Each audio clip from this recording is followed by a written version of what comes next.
Hi friends, welcome back to our pro trader Krish channel. So మనం last week ఎంత volatility ఉందంటే market మనకి ఒకరోజు ఇండెక్స్లు పైకి వెళ్తుంటే మనకి మ్యాక్సిమం స్టాక్స్ అని మనకి కరెక్షన్ అనేది రావడం జరిగింది. ఓకే, ఎస్పెషల్లీ మనం ఐఆర్సిటీసీ గురించి కానీ ఐఎక్స్ గురించి కానీ ఇంకా చాలా స్టాక్స్ ఉన్నాయి. Actual TCS, tech Mahindra, even Reliance, okay, అన్ని స్టాక్స్, సో బ్యాంకింగ్ స్టాక్స్లో అన్ని కరెక్షన్ రావడం జరిగింది. కానీ లాస్ట్ 2 days అంటే నిన్న కొంచెం రికవరీ స్టార్ట్ అయింది. నైట్ నిన్న లాస్ట్ క్లోజింగ్లో స్టార్ట్ అయింది రికవరీ. అండ్ ఇవాళ మనకి మ్యాక్సిమం రికవరీ అనేది బిల్డప్ అయింది అనమాట. లాంగ్ బిల్డప్ అనేది మనకి స్టార్ట్ అయింది. సో నాకు తెలిసినంత వరకు ఇప్పుడు మనం బ్యాంక్ నిఫ్టీ పక్కన పెట్టేద్దాం. ఎందుకంటే ఇండెక్స్లకి ఇప్పుడు స్టాక్ ట్రేడింగ్కి, స్టాక్ ఇన్వెస్ట్మెంట్స్కి అసలు సంబంధం లేకుండా ఉంది ఇప్పుడు ప్రజెంట్ సిచ్యువేషన్. సో రేపు మనకి బ్యాంక్ నిఫ్టీ కిందకి రావచ్చేమో, కానీ స్టాక్స్ వైజ్ మట్టికి అన్ని స్టాక్స్ కూడా రేపు మనకి కంప్లీట్గా బుల్ ట్రెండ్లో ఉంటాయి. మ్యాక్సిమం స్టాక్స్ అంటే ఈవేళ ఏదైతే పెర్ఫామ్ చేయలేదో అవి నేను చెప్పేది. ఓకే, సో నేను స్ట్రైట్ అవే ఒకసారి మీకు నిఫ్టీ వచ్చేసి మనకి friends present Nifty any time కరెక్షన్లు వస్తున్నాయి కాబట్టి మనకు అన్నీ తెలుసు ఇప్పుడు ప్రజెంట్. సో నేను ఒకటే చెప్తాను, ఇంకప్పటి నుంచి లెవెల్స్ ఫాలో అవడం కన్నా కూడా ఏ రోజు ట్రెండ్ అలాంటివి చూసుకోండి. మీరు ఇలాంటి రెడ్ బార్లు చూస్తున్నారు కదా, ఇలాంటి రెడ్ బార్స్ ఇప్పటి నుంచి పెద్ద పెద్ద బార్స్ అంటే కొంచెం లాంగ్ ఏమని చెప్పాలి, మనకి బిగ్గెస్ట్ బార్స్ అనేవి, మనకి స్ట్రాంగ్ బార్స్ అనేవి మనకి ఇప్పటి నుంచి పడతాయి అనమాట. ఓకే, అంటే పెద్ద పెద్ద బార్లు ఇప్పటి నుంచి. ఓకే, సో అలాంటి కరెక్షన్ కోసం మటుకు వెయిట్ చేయండి. అట్ ద సేమ్ టైం దాని గురించి కంగారు పడాల్సిన అవసరం కూడా లేదు. ఎందుకు అంటే మనకి ఎంత అయితే కిందకి పడిందో నెక్స్ట్ రోజు కానీ లేకపోతే ఆ వారంలో కానీ మనకి మళ్ళీ ప్రైస్ తీసుకెళ్ళి అదే ప్లేస్లో మనకి మళ్ళీ పెట్టడం జరుగుతుంది. అంటే అదే ప్లేస్లో మళ్ళీ మనకి ట్రేడ్ అవుతుంది. బట్ ఎవరైతే ఇంట్రాడే ట్రేడింగ్ చేస్తారో వాళ్ళకి లాంగ్లో ఉంటే మ్యాక్సిమం లాస్ ఉంటుంది. సో ఇన్వెస్టర్స్కి నో ప్రాబ్లం, ఎందుకంటే ఏ డిప్ వచ్చినా సరే నెక్స్ట్ 2 years, నెక్స్ట్ 3 years వరకు ఈ బుల్ రన్ అనేది నాకు తెలిసినంత వరకు కంటిన్యూ అవ్వడం జరుగుతుంది. సో ఎటువంటి సందేహాలు లేవు అందుట్లో. ఇప్పుడిప్పుడే మార్కెట్ కూడా ఫుల్ ఫ్లెడ్జ్డ్గా ఓపెన్ అయింది కాబట్టి, అండ్ ఈ క్వార్టర్ రిజల్ట్స్ కూడా లక్కీగా అన్నీ కూడా ఎక్సీడ్ ఎక్స్పెక్టేషన్స్ రాకుండా ఎక్స్పెక్టేషన్స్కి కొంచెం బిలో పార్ అనేది రావడం జరిగింది. ఈవెన్ ఆటో అవ్వచ్చు, మనకి బ్యాంక్స్ ఇంకా రాలేదు, కానీ కంప్లీట్గా ఐసిఐసిఐ వచ్చింది, కంప్లీట్గా మనకి అవుట్ పెర్ఫామ్ చేసింది. అందు గురించే మనకి 150 points పెరగడం జరిగింది ICICI bank. So okay, so ఇలా మాట్లాడుకుంటే స్టాక్ స్పెసిఫిక్ మాట్లాడుకుంటే కొన్ని సెక్టర్స్లో కొన్ని ఎక్సీడ్ ఎక్స్పెక్టేషన్స్ రిజల్ట్స్ వచ్చినాయి, కొన్ని ఏమో బిలో ఎస్టిమేట్స్ అనేది రావడం జరిగింది. సో బిలో ఎస్టిమేట్స్ అనేది దానికి మనం చాలా స్టాక్స్ చూసుకుంటే అందుట్లో even tech Mahindra, HCL, okay, so Axis bank రావాలి. ఇంకా అలాగే మనకి ఈ మధ్యకాలంలో వచ్చిన చాలా stocks, okay, not just coming to banking, auto, మనకి real estate stocks out perform చేసినాయి అన్నీ కూడా. సో నేనేం చెప్తున్నానంటే అల్టిమేట్గా సో ఇంట్రాడే వరకు మట్టుకి కంప్లీట్ ట్రెండ్ ఫాలో అవ్వండి. Moving averages, pivot levels, CPR levels ఇలాంటివన్నీ కూడా దగ్గర పెట్టుకున్న టూల్స్ ఆ ట్రెండ్ ఎటైతే వెళ్తుందో అటే చేయండి. ఓకే, ఎందుకంటే ఫస్ట్ ఒక్కసారి రాంగ్ ట్రేడ్ తీసుకుంటే మీరు మట్టుకి యావరేజ్లు చేయాల్సి ఉంటుంది, బిగ్ లాస్ ఉంటుంది. ఓకే, సో ఈ యూట్యూబ్ స్టార్స్ అంటే అందరూ చూపించినట్టు ప్రాఫిట్లు అందరికీ రావు. ఓకే, 95% ఆఫ్ ద ట్రేడర్స్ లాసే అవుతారు, గుర్తుపెట్టుకోండి. అల్టిమేట్గా 95 ట్రేడర్స్ లాస్లో ఉంటారు. వాళ్ళు క్యారీ ఫార్వర్డ్ చేసుకుంటారు కొంతమంది, లేదా కొంతమంది దాన్ని షార్ట్ టర్మ్ ఇన్వెస్ట్మెంట్ కింద మార్చుకుంటారు. డిప్ వచ్చినప్పుడు యావరేజ్ చేసుకుని ఒక 4 రోజుల తర్వాత ప్రాఫిట్లో తెద్దామనే ఆలోచనలోకి వెళ్ళిపోతారనమాట. ఓకే, కొంతమందే లాసులు బుక్ చేసుకుంటారు. సో ఓన్లీ 5% ట్రేడర్సే at the end of the day win అవుతూ ఉంటారు, ఏ డే చూసుకున్నా కూడా. ఓకే, సో అందు గురించి ముందే మీరు ట్రెండ్ ఫాలో అని చెప్తున్నాను. అండ్ బ్యాంక్ నిఫ్టీ వచ్చేసరికి ఫ్రెండ్స్ మనం టార్గెట్స్ అన్నీ రీచ్ అయిపోయినాయి. నేను పర్సనల్గా కూడా ట్రేడ్ చేశాను కాబట్టే చెప్తున్నాను. ఓకే, నేను ఇది ఆల్మోస్ట్ నేను ఇక్కడి నుంచే మీకు తెలుసు కదా, నేను 38,000 దగ్గర ఉన్నప్పుడే క్లియర్ కట్గా అంటే నేను పర్సనల్గా ట్రేడ్ చేశాను రోజు. సో ఎన్ని లాట్లు తీసుకున్నాను, ఎంత ప్రాఫిట్ అనేది నేను చెప్పను, అవసరం లేదు కూడా, అది ఎవరికి అవసరం లేదు. ఓకే, బేసిక్గా ఏంటంటే ఇప్పుడు బ్యాంక్ నిఫ్టీ అనేది అవుట్ పెర్ఫార్మ్ సిచ్యువేషన్లో ఉంది. సో ఒకటి గుర్తుపెట్టుకోండి, ఇక్కడి నుంచి ఏదన్నా కూడా మొన్న ఆల్రెడీ అదే చెప్పా, ఏ 500 to 800 పాయింట్ డిప్ వచ్చిందనుకోండి, అది వెంటనే గ్రాబ్ చేద్దాం. గుర్తుపెట్టుకోండి, 500 to 800 పాయింట్స్ సడన్ డిప్లు వస్తున్నాయి కదా మనకి, ఒకసారి మార్కెట్ కొట్టేస్తున్నారు కదా, అలా కనుక వస్తేనే లాంగ్ ట్రేడ్ తీసుకోండి, లేదు అంటే వెయిట్ చేయండి. ఓకే, షార్ట్ ట్రేడ్ అయితే బ్యాంక్ నిఫ్టీలో యాజ్ ఆఫ్ నౌ లేదు. ఇది నాకు తెలిసినంత వరకు 44,000 నుంచి 45,000 మధ్యలో అక్కడే కొంచెం సస్టైన్ అవ్వడానికి టైం కరెక్షన్ అనేది ఉంటుంది అనుకుంటున్నాను నేనైతే. అక్కడ దాకా మట్టికి వాల్టాలిటీ ఉంటుంది, ఒకరోజు ఇలాగా, ఓకే, సో ఇలాగా, మళ్ళీ ఇలాగా, సో ఇలాగ అనేది మనకి ట్రేడ్ అవ్వడం జరుగుతుంది ఫ్రెండ్స్. ఓకే, సో అందు గురించి సో చాలా ఐ మీన్ టు సే చాలా జాగ్రత్తగా ఉండమని చెప్పలేను, కానీ వాల్టాలిటీని దృష్టిలో పెట్టుకుని long side 500 to 800 point dip వస్తే అది జాక్పాట్ కింద లెక్క. ఓకే, ఎందుకంటే అది వెంటనే కళ్ళు మూసుకొని మనము ఎంట్రీ తీసుకోవచ్చు. కానీ దానికన్నా 100 పాయింట్స్ అయితే నేనైతే ఎంట్రీ తీసుకోవద్దని చెప్తాను ఫ్రెండ్స్. ఓకే, ఎందుకంటే ఎంత పైకి వెళ్ళింది అనే క్వశ్చన్ మార్క్ కన్నా కూడా మనకిప్పుడు ఈ సెకండ్ వేవ్ ఏదైతే ఉందో ఇది ఇంకా వెళ్ళాలన్నమాట ఇంకా. ఓకే, సో అది ఎంతవరకు వెళ్తుంది అనేది నాకు తెలియదు కదా. సో నేనైతే 44,000 45,000 మధ్యలో ఎండ్ అవుతుంది అనుకుంటున్నా. ఓకే, నాకేం తెలియదు, బట్ అవుతుంది అని అనుకుంటున్నాను. ఫర్ ఎగ్జాంపుల్ మీ ముందే ఒకసారి ఒక ట్రెండ్ లైన్ డ్రా చేస్తాను, అది ఎంతవరకు వెళ్తుంది చూద్దాం. ఓకే, ఇప్పుడు చూద్దాం. ఇప్పుడు ఈ ట్రెండ్ లైన్ డ్రా చేసినప్పుడు మనకి 3 పాయింట్స్ ఆల్మోస్ట్ మినిమం టచ్ అవ్వాలి. 1, ఓకే, సో ఇది 2, ఇదిగో ఇది 3. ఇప్పుడు ఇక్కడ బ్రేక్అవుట్ అయిందని అందరం అనుకుంటాం కదా. సో బట్ ఒకటి గుర్తుపెట్టుకోవాలి, ఇక్కడ బ్రేక్అవుట్ అయ్యింది, ఓకే ఫైన్, బట్ ఒక ట్రేడింగ్లో ఒక కాన్సెప్ట్ ఉంది, ఏంటంటే any new high will be shorted again. గుర్తుపెట్టుకోండి, అవునా? సో ఇక్కడ న్యూ హై అనేది మనకి మార్క్ అవ్వడం జరిగింది, బట్ ఇక్కడ at the same time breakout కూడా అయింది. సో ఇక్కడ ఫస్ట్ థింగ్ ఏంటంటే సస్టైన్ అవ్వాలి ప్రైస్. సో ఇమీడియట్గా కనుక కిందకి రావడం జరిగితే, నేను అందుగురించి చెప్తాను 500 to 800 పాయింట్ డిప్ వస్తేనే మనం ఎంట్రీ తీసుకుంటాం, లేదంటే మనం ఎంట్రీ తీసుకోం. ఓకే, సో ఇక్కడ నుంచి మనకి మ్యాక్సిమం టార్గెట్ నాకు తెలిసినంత వరకు 44,000 to 45,000. అండ్ ఫైనల్లీ ఇవాళ స్టాక్ వచ్చేసి ఐఆర్సిటిసి.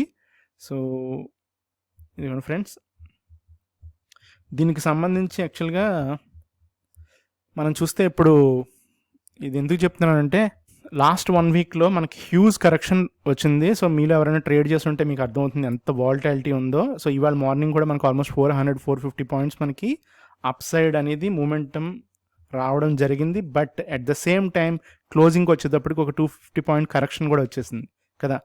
సో చాలామంది ఏంటంటే రకరకాలుగా థింక్ చేస్తున్నారు, బట్ వాళ్ళందరి వ్యూస్ పక్కన పెట్టేస్తే కరెక్షన్ రాకముందేమో జనాలు అంటే గ్రీడీ ఫియర్ అనేది ఎలా ఉంటుందంటే, ఫియర్ అంటే మనకు 2 ఉంటాయి కదా, ఈ మధ్యలో మనం ఉంటాం యాక్చువల్గా ట్రేడర్.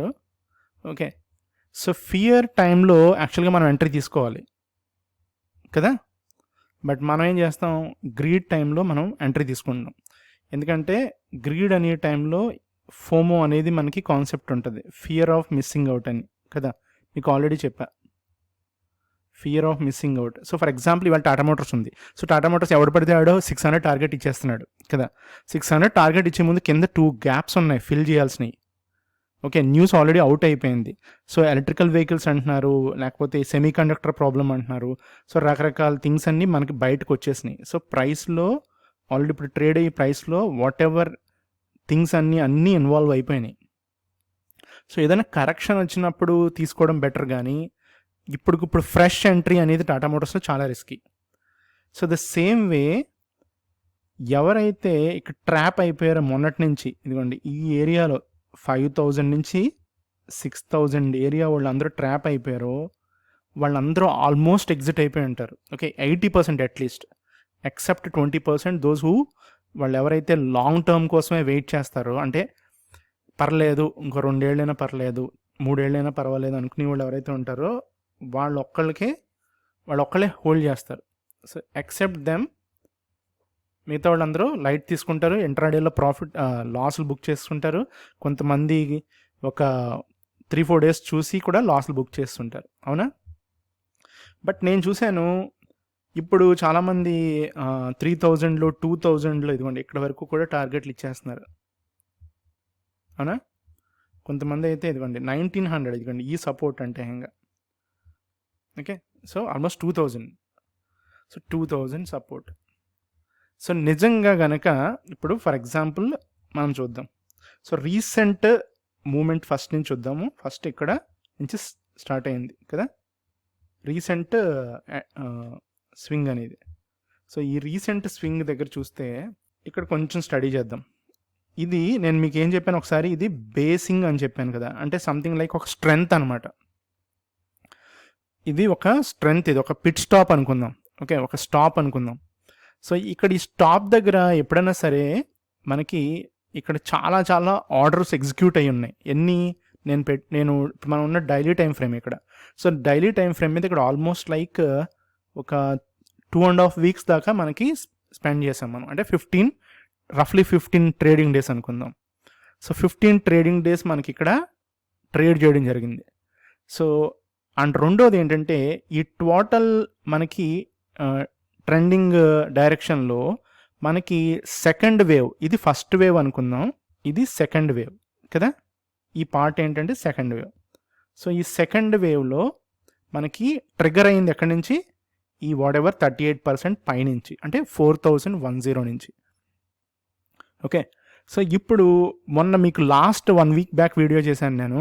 ఆ వీడియోలో కనుక మీరు చూస్తే నేను ఈ ఏరియాలో యాక్చువల్గా ఎంట్రీ తీసుకోమని చెప్పా.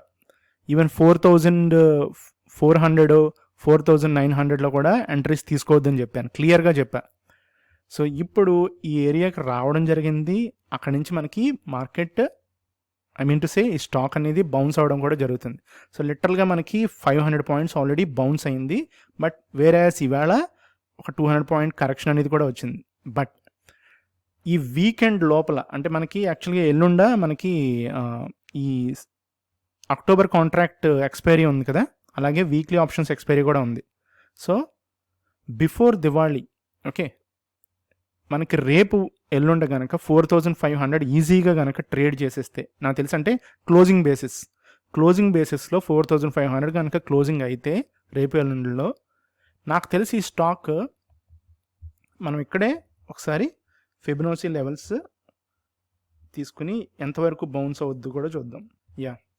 ఇది మనకి 5180 వరకు కూడా, అంటే 50% తీసుకుంటున్నాను నేను, 38% కూడా తీసుకోవట్లా, జస్ట్ 50% మనకి ఇదిగోండి ఈ ప్రైస్ అనేది ఉంది కదా.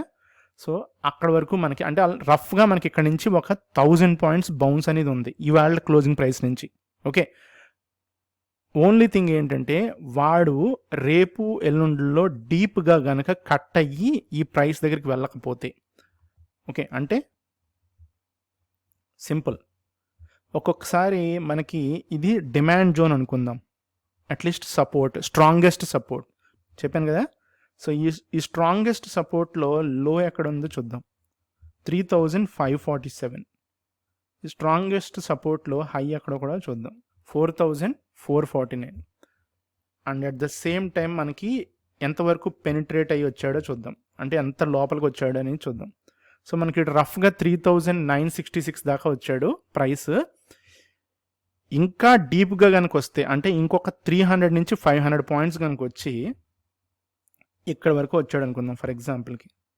సో ఇవన్నీ తీసేద్దాం, అంటే మనకి 3795, 3800, 3780 ఏరియా వరకు వస్తే అది కూడా one of the best entries అవుతుందని నా ఉద్దేశం. ఓకే, సో నా ప్రెడిక్షన్ ఏంటంటే ఇందుట్లో ఏమాత్రం బౌన్స్ అయినా కూడా వాడికి నాన్ స్టాప్గా 5178 దాకా వెళ్ళడానికి చాలా చాలా స్కోప్ ఉంది. ఈవెన్ ఇన్ ద వర్స్ట్ సినారియోలో 4000 ఇదిగోండి 61% ఉంది కదా ఇక్కడ, గోల్డెన్ రేషియో అంటాము. సో అది టార్గెట్ కింద కూడా మనము ఫిక్స్ అవ్వచ్చు. బట్ ఇందుట్లోకి వచ్చిన తర్వాత ప్రైస్ మట్టికి బౌన్స్ అవి 4891 టచ్ అవ్వకుండా మట్టికి మళ్ళీ ఇంకొక కిందకి, ఓకే, ఈ ఏరియాకి మట్టికి ఇంపాసిబుల్ రావడం. ఓకే, ఓన్లీ థింగ్ ఇంపాసిబుల్ అని ఎందుకన్నానంటే వర్స్ట్ అంటే మళ్ళీ థర్డ్ వేవ్ స్టార్ట్ అయ్యి ట్రైన్స్ క్లోజ్ అయ్యి ఈ ప్యాంట్రీస్ క్లోజ్ అయితే ఐఆర్సిటీసీకి లాస్ ఉంటుంది కాబట్టి దాని ఒకే ఒక్క కారణం వల్ల రావాలి తప్ప సో థర్డ్ వేవ్ అనేది యాక్చువల్గా మనకి దరిదాపుల్లో కూడా లేదు. Okay, and at the same time మనకి ఇప్పుడు ఫుల్ ట్రైన్స్ అన్నీ కూడా ఇప్పుడు ఆల్మోస్ట్ రన్ అవుతున్నాయి. సో మోర్ నెంబర్ ఆఫ్ ట్రైన్స్లో ప్యాంట్రీస్ ఓపెన్ అయిపోయినాయి. ఓకే, సో అలా చూసుకున్నా సరే మనకి ఇక్కడ సపోర్ట్ తీసుకుని ఒక 1000 నుంచి ఇంకా డీప్ కట్స్ ఏమన్నా వచ్చి మనం అనుకున్నట్టు 3800 దాకా వచ్చినా కూడా మనకి రఫ్లీ 1000 పాయింట్ అనేది బౌన్స్ అయితే మనకి ఉంది. ఓకే ఫ్రెండ్స్, సో ఇది నా వ్యూ. సో రాబోయే రోజుల్లో ఏం జరుగుతుంది అనేది మనం చూద్దాం. ఒకవేళ టార్గెట్ హిట్ అయినా ఒకవేళ కిందకి మూవ్ అయినా కూడా మనకి మళ్ళీ ఇంకొకసారి నేను దీని మీద రివ్యూ తీసుకుంటాను కాబట్టి చూద్దాం ఫ్రెండ్స్. Okay, thank you.